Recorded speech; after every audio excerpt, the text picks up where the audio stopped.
Hindi ka pa talaga nadala, boy lighter?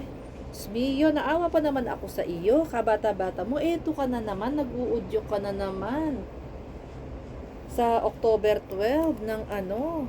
Ano ba naman yan, boy lighter? Wala kang kadala-dala. Wala ka bang pangarap sa buhay? Kundi maging ano? Maging rallyista? Ano ba yan? Maganda, hulihin nyo na po talaga ito at huwag nyo nang ilabas.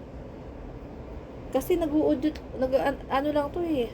Nanggugulo, ginagamit po nila Barsaga, nila Topacio, 'di ba? Ginagamit po ng mga ibang tao sa sarili nilang sa sarili nilang interes.